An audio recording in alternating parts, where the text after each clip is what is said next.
ಮಗನೇ ಆಪಲ್ ಬಂದು ನೋಡಪ್ಪ ಅಂತೇಳಿ ಮೊಬೈಲ್ ಅವನ ಕೈಗೆ ಕೊಟ್ಟೆ. ಅವನು ಹಂಗೆ ನೋಡ್ಕೊಂಡಿದ್ದು. ಅಪ್ಪ ಆಪಲ್ ಹಾಕ್ಬಿಡೋಣಪ್ಪ ಅಂದ. ಆಯ್ತಪ್ಪ ಹಾಕ್ಬಿಡೋಣ ಬಿಡ ಅಂದೆ. ಆವತ್ತೇ ನನ್ನ ಮೈಂಡಕ್ಕ ಆಪಲ್ಲೇ ಹಾಕ್ಬೇಕು ಅಂತ ಫಿಕ್ಸ್ ಆಗಿದೆ.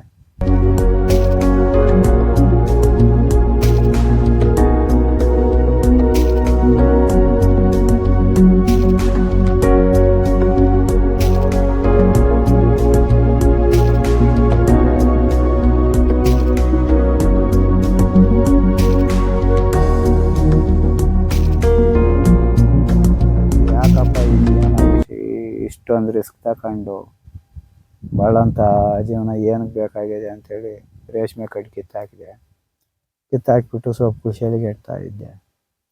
ಸೊಪ್ಪು ಶೆಲ್ತಾ ಇದ್ದಾಗ ನಾನು ಚಿಕ್ಕ ಮಗ ನನ್ನ ಜೊತೆಗಿದ್ದ 6ನೇ ಕ್ಲಾಸಾಗಿದ್ದ ಅವನು ಹಿಂಗೆ ನನ್ನ ಹಿಂದೆನೇ ಓಡಾಡ್ಕೊಂಡು ನೀರು ಕಟ್ಟೋದು ಅದು ಇದು ನೋಡ್ಕೊಂಡಿದ್ದ. ಸೊಪ್ಪು ಒಂದು 10 ಕಟ್ಟು ಕಿತ್ಕೊಡೇನೆ. ಹೋಗಿ ತಮಾಸ್ನಳ್ಳಿಯಾಗ ಮಾರ್ಕೊಂಬ ಹೋಗಪ್ಪ ಅಂತ ಹೇಳೇನೆ. ತಗೊಂಡೋಗಿ ಮಾರ್ಕೊಂಬರೋನು. ಒಂದು 2-3 ಸಾವಿರ ಸಂಪಾದನೆ ಮಾಡ್ತಾ ಇದ್ದೆ. ಸ್ಟೆಪ್ಗಳು ಮಾಡ್ಕೊಂಡಿದ್ದೆ.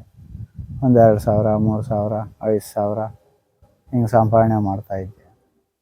ಅವನಿದ್ಕೊಂಡು ಏನಪ್ಪ ಈ 2-3 ಸಾವಿರನ ಸಂಪಾದನೆ ಮಾಡ್ಕೊಂಡು ನಮ್ಮ ಜೀವನಕ್ಕೆ ಆಗಲ್ಲ, ಇದು ಏನಾನ ಬೇರೆ ಬೆಳೆ ಹಾಕೋಣಪ್ಪ ಅಂದ. ಏನೋ ಒಂದು ಮಾಡೋಣ ಬಿಡಪ್ಪ ಅಂದೆ.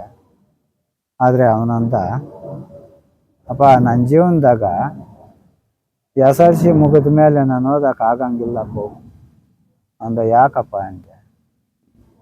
ಮತ್ತು 2-3 ಸಾವಿರ ನೀನು ಇಲ್ಲಿ ದುಡ್ಕೊಂಡಿದ್ರೆ SLCವರೆಗೂ ನಾನೇನೋ ಗೌರ್ಮೆಂಟ್ ಸ್ಕೂಲಾಗ ಓದ್ತೀನಿ. ಆಮೇಲೆ ನೀನು ಫೀಸ್ ಕಟ್ಬೇಕಾಗ್ತದೆ, ಎಲ್ಲಿಂದ ತಗೊಂಬಂದು ಕಟ್ತೀಯಪ್ಪ ಅಂದ. ಅಯ್ಯೋ ಇವತ್ತು ದೇವ್ರು ಅವತ್ತು ಇಸ್ಕೆ ಹಾಕಿರೋನು ಇವತ್ತು ಏನೋ ಒಂದು ಮಾಡ್ತಾನೆ ಬಿಡಪ್ಪ ಅಂತ ಕಾಲಕ್ಕೇನೋ ನೋಡೋಣ ಅಂದೆ. ಈ ಯೂಟ್ಯೂಬ್ ನೋಡ್ತಾ ಇದ್ದೆ. ಆಪಲ್ ಬಂದವು.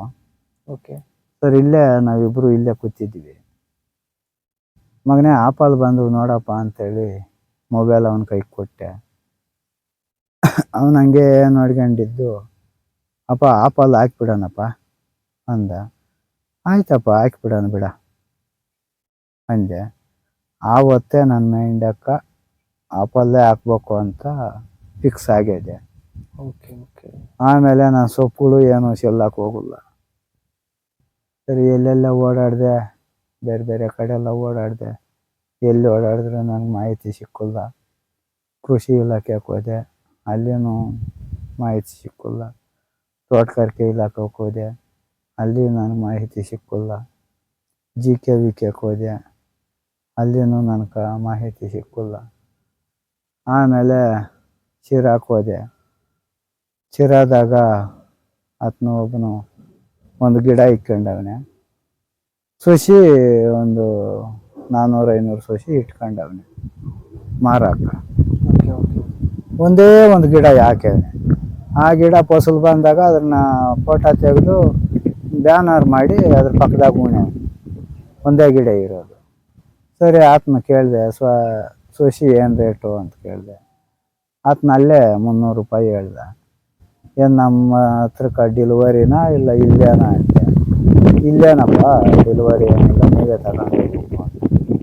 ಹ್ಞೂ ಸರಿ ಆಯ್ತು ಬಿಡು ಅಂತ ಅಂದ್ಕೊಂಡು, ನಿನ್ನ ತೋಟ ಎಲ್ಲಿ ಐತೆ ಅಂತೆ. ನೋಡಿದ್ದೆ ನನ್ನ ತೋಟ ಅಂತ. ಹೋದೆ ಅವ್ರ ತೋಟದಾಗ. ಜಮುನೇರಡಿ ಐತೆ.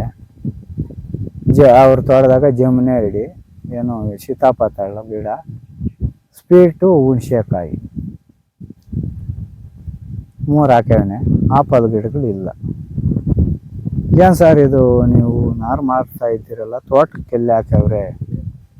ಇಲ್ಲ ಅಲ್ಲಿ ಹಾಕ್ಯವ್ರೆ ಇಲ್ಲಿ ಹಾಕ್ಯವ್ರೆ ಅಂತ ಹೇಳ್ದೆ. ನಡಿ ಹೊರ್ಟು ಬರೋಣ, ತೋಟ ನೋಡಬೇಕು ಅಂದೆ. ನಿಮ್ಗೆ ಬೇಕಾದರೆ ತಗೊಂಡೋಗ್ರಪ್ಪ, ಇಲ್ಲಾಂದರೆ ಬಿಡ್ರಿ, ನಾನು ಬರೋಕ್ಕಾಗಲ್ಲ ಅಂದೆ. ಸರಿ ಸರ್ ಅಂತಂದ್ಕೊಂಡು ಆಮೇಲೆ, ಸರ್ ನೀವೆಲ್ಲಿಂದ ತರಿಸ್ತೀರ ಗಿಡ ಅಂತ ಕೇಳಿದೆ. ನಾನು ಹಿಮಾಲಯನಿಂದ ತರಿಸ್ತೀನಿ ಅಂತಂದೆ. ಅವ್ರದ್ದು ಫೋನ್ ನಂಬರ್ ಐತೆ ಅಂದೆ. ಹ್ಞೂ ಐತೆ ಅಂದ. ಕೊಡು ಅಂದೆ. ಸರಿ ಕೊಟ್ಟರು. ಡಾಕ್ಟ್ರ್ ಶರ್ಮಾ ಅಂತ, ಅವರು ಹಿಮಾಲಯ ಡಾಕ್ಟ್ರ್ ಶರ್ಮಾ ಅಂತ ಅವ್ರದ್ದು ನಂಬರ್ ಅವ್ರು ಕೊಟ್ಟರು. ಆಮೇಲೆ ಅವ್ರ ನಂಬರ್ ಇಸ್ಕೊಂಡು ಫೋನ್ ಮಾಡಿದೆ. ಅವರು ಹಿಂದಿನಾಗ ಮಾತಾಡಿದರು. ಆ ಹಿಂದಿ ನನಗೆ ಬರಲ್ಲ. ಸರಿ ಅಂತೇಳಿ ಆಫ್ ಮಾಡ್ಕೊಂಡು ಬಂದೆ. ಆತನ ಕೇಳಿದೆ. ಅವ್ರ ಹತ್ರ ಸಚಿನ್ ಬರ್ಕೊಂಡವ್ರದ್ದು ನಂಬರ್ ತಗೊಂಡು ಇವ್ರಿಗೆ ಸಚಿನ್ ಅವ್ರಿಗೆ ಫೋನ್ ಮಾಡಿದೆ. ಮಾಡೋದನ್ನು ಸರ್ ಇದು ಗಿಡ ಐತೆ, ಆಪಲ್ ಗಿಡ ಅಂತ ಕೇಳಿದೆ. ಹ್ಞೂ ಐತೆ ಅಂದರು. ಹ್ಞೂ ಸರಿ, ರೇಟ್ ಏನು ಸರ್ ಅಂದೆ. 260 270 ಹೇಳಿದ್ರು. ಸರ್ ಡೆಲಿವರಿ ಇಲ್ಲಿಗೆ ನನ್ನ ತೋಟಕ್ಕೆ ಡೆಲಿವರಿ ಎಷ್ಟಾಗುತ್ತೆ ಸರ್ ಅಂದೆ.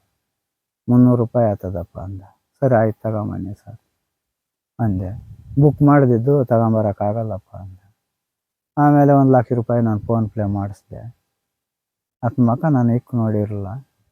1 ಲಕ್ಷ ರೂಪಾಯಿ ಫೋನ್ಪೇ ಮಾಡಿಸ್ದೆ. ಆಮೇಲೆ ನಾನು ಸೊಸೆ ಎಲ್ಲಿಯಪ್ಪ ಇಳಿಸ್ಬೇಕು ಅಂತ. ಸರ್ ನಮ್ಮ ತೋಟದಾಗ ಇಳಿಸ್ಬೇಕು, ಅಲ್ಲಿಂದ ಲೊಕೇಶನ್ ಒಂದು ಕಳಿಸಪ್ಪ ಅಂತ. ನಾನು ಇಲ್ಲಿಂದ ಒಂದು ಲೊಕೇಶನ್ ಕಳಿಸಿದೆ. 1.5 ತಿಂಗಳಿಂದ 2 ತಿಂಗಳದೊಳಗಾಗಿ ನನಗೆ ನಾರು ಬಂತು.